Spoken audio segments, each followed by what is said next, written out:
Welcome to the podcast de Philippe.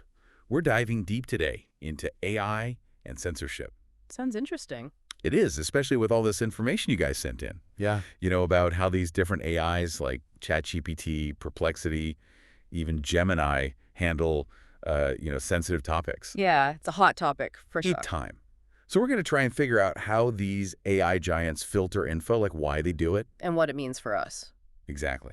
We actually, we asked these different AIs that question. Like, straight up, how do you guys handle censorship? What'd they say? Well, it seems like each one's got, like, a different personality when it comes to this. Huh, that's fascinating. For instance, ChatGPT, very cautious, like, super careful. When I was looking into it, it just wouldn't generate anything that could be seen as, offensive. Right, they really push those ethical guidelines and safety, yeah. Trying to protect themselves and users, I'd imagine. Won't even give medical or legal advice, even if you ask directly. Exactly.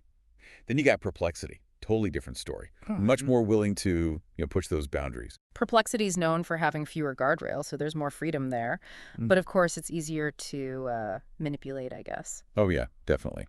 Now, Gemini, that was the most complex, like layers upon layers. Yeah, they seem to outright ban some topics, filter what it learns from, and I wouldn't be surprised if there are built-in biases, too, in the algorithms. Totally. Then there's Claude, kind of in the middle, I'd say. Claude's an interesting one. It'll discuss sensitive stuff, but, draws a hard line at anything illegal, harmful, or misinformation. Right. Mistral, which is French. Yeah. Similar vibe. Yeah, big on ethics, especially about, hate speech, anything illegal, and misinformation. Like ChatGPT, it won't give specific advice, that could be taken the wrong way. And DeepSeek, well, DeepSeek was honestly perplexing. It didn't say anything about censorship. Wow, makes you wonder what's going on in there, huh? Maybe super strict protocols or a technical thing, who knows? Seriously. So we've got this whole range of approaches, but why all this censorship in the first place? Is it all just about protecting users? I think protection's a big part of it. I mean, developers want to keep users safe, especially, vulnerable groups, from seeing anything harmful or offensive. And welcome back to the podcast de Philippe. We've been, checking out these different AI systems and how they handle sensitive content. Yeah, but what's that mean for us, using them? That's the real question, right? We see how they do the censorship thing, but what's the impact on us every day? Yeah, good point. Think about the information we get. If an AI is avoiding certain topics or whole viewpoints, the results, the answers you get, they could be, incomplete. Like someone's cherry picking what we see almost. Exactly. And it's subtle, hard to even notice. So got to be aware, think critically when we use these AIs. So how do we do that?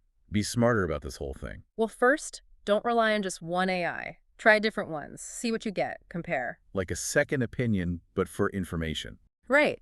And remember, AI's got its limits. They learn from tons of data, but that data itself, it can be biased, incomplete, all that. So don't just, believe everything they tell us. No, definitely not. Question it, especially if it seems one-sided or there's no proof, We've been talking about how AIs handle censorship, but what about, creativity? If it's all restricted, can AI still be creative?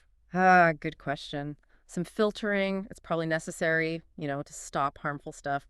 But too much restriction, that can really stifle things, could prevent, truly new ideas. Like trying to write, I don't know, a novel with only half the words in the dictionary. Yeah, exactly. Limits the potential. So where does this leave us? What about the future of AI? How's all this going to affect, its role in our lives? Well, the choices we make now about AI and censorship, they're going to have a ripple effect. This is a turning point, really. Welcome back to Le Podcast de Philippe. We've been, talking about AI censorship, how all these different AI systems handle it. But it's bigger than just the tech, right?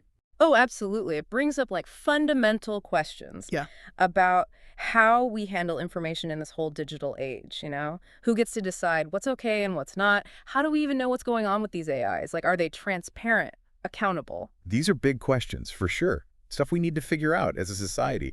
After all, AI, it reflects our values, right? Yeah, and we got to remember AI, it's not some force of nature, It's a tool. We build it so we can shape it, make sure it helps us.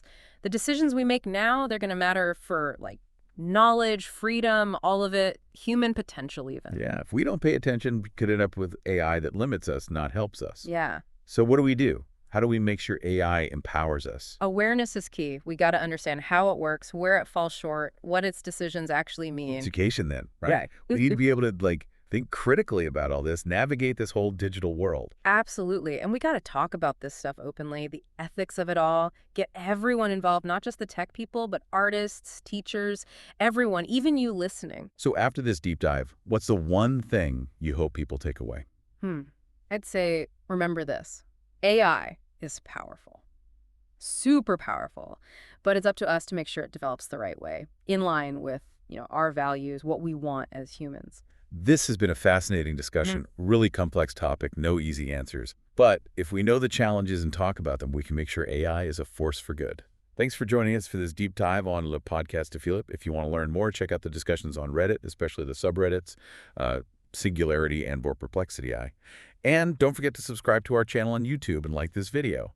Until next time, keep questioning, keep exploring, and keep learning.